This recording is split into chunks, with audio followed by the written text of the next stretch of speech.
Good afternoon, everyone. My name is Kris Fitzgerald. I came to the House of Hope back in 1992. I was 9 years old at that time. And Miss Sarah loves to tell the story of children coming to the campus with skid marks following them. I think I tore up every road from my house to House of Hope. I did not want to be there, but truly I needed to be there. At 9 years old, I was angry, broken, suicidal, and an alcoholic at 9. When I came to the House of Hope, I was 12. I had recently tried to commit suicide. I did not want to live because I always heard you're never going to be anything. By the time you're 18, you'll be locked up or you'll be dead. Because I had that much violence and rage within me. I was always fighting. It was surprising that I was a little girl, but I was always fighting guys all the time. You know, in every school, I would either get kicked out of classes or get suspended. So my grades were D's and F's when I came to the House of Hope. I grew up in a household with a pastor, but I was not shown true Christian love until I came to the House of Hope. You know, that he kind of fathered in a, hell and brimstone type of household. You messed up and you thought immediately you were going to hell. So every little mistake, either we were beaten or felt like, you know what, God doesn't love us. I have 2 other siblings, 2 of which, myself included, were molested at very young ages and continued until my mother actually said, you know what, enough is enough. I'm going to get my kids out of here.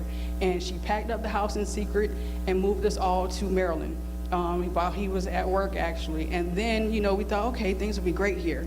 However, that's when I actually started getting into more trouble because I wasn't around my grandparents. I started fighting even more, became more violent, started getting kicked out of school even more. And that's when I actually attempted suicide. I took a handful of pills. I just didn't want to live anymore because I figured if I can't control my anger, if I'm always in trouble, everyone is saying I'm going to be dead or in jail, then what's the point of living? I had a true issue with drinking at 12. And I look now, I have a 9-year-old daughter, and it's scary. I look at her and I'm like, I was 9 when I started drinking. I wouldn't even allow her to look at alcohol, but that was the era, that things happen. My mother moved us back here to Florida a couple months after I turned 12 years old. And thankfully, through her friend, she heard of the House of Hope. She said, you know what, Miss Sarah, she talked to Miss Sarah, Miss Sandy, and she couldn't afford for us to come there. She was a single mother with 3 children, and if it hadn't been for people like you all here, my mother wouldn't have been able to send me to the House of Hope. And going there, the very first day, I was a little scared because I was like, I've never experienced love like this, true love. Miss Sarah, Miss Sandy, they embraced me like I had never been embraced before. I was so used to people hating me coming in the room because they just figure, oh Lord, what is Kris gonna do today? Is she gonna throw something? Is she gonna hit someone? That was me. And it's surprising, people don't believe me now when I share that story. I came in 1992. It was a 6 months to 12 month program. I was there for 18 months. Shows you how much I worked the program. I ran away several times. I gave them a true run for their money. I busted in on parenting when I was supposed to be in the dorm. I didn't work the phases. I was just like, I don't want to be here. I'm going to rebel. This is what I'm used to. And every time I would mess up, they would encourage me. They would still love me. They would still support me. I went from D's and F's in school to A's and B's at the House of Hope. I went back after I graduated. My family was restored. My mother and I have the best relationship now, and it's all because of the seeds planted at the House of Hope. When I went back home, I actually graduated high school with high honors. Right after high school, I joined the military. I joined the Air Force. After that, I actually went to USF in Tampa. I earned my BAs in psychology and criminology. After that, because I love school so much, I went on to earn my master's degree in mental health counseling. So I'm a licensed mental health counselor.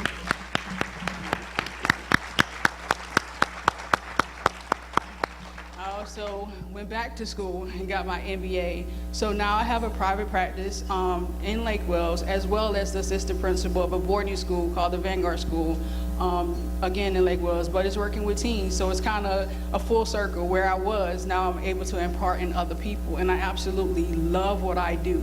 However, I wouldn't be standing here today. The things I say that I've accomplished, I wouldn't have been able to accomplish that if it hadn't been for Sarah and Sandy in the House of Hope. It wouldn't have happened. I would have been dead or in jail or somewhere else, but not here, not impacting other lives, that I'm able to do so. And I'm thankful. I'm thankful for you all for, coming out and saying, you know what, let's sponsor a program, let's sponsor a child, let's give, because it does matter. Lives are being changed. I always tell people I'm a straightforward person all the time. I think I'm a little bit too honest, but I am a story where, no, I'm not perfect.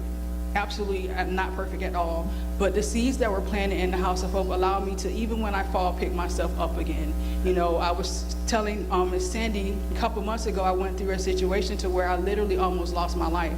I started hemorrhaging, and I remember going through the CAT scan machine, and I couldn't take deep breaths. But they were like, we need you to breathe in, so we can take the picture. And I started remembering scriptures from the House of Hope. So as I laid there, I started praying and remembered the scriptures from the phases when we had to move up. But the seeds, again, that were imparted in the House of Hope, they're lifelong. They don't go anywhere. Even, kids, I know some parents here, you may say, okay, well, my kid graduated, or, are they gonna come home and just be perfect? No, but the seeds that they have in them, the more you encourage them and the more you support them, they will make it. They need support, and that's important for children, to be heard and be supported. And I just thank you all. I thank you for listening to me, and I thank you for supporting the House of Hope. Thank you.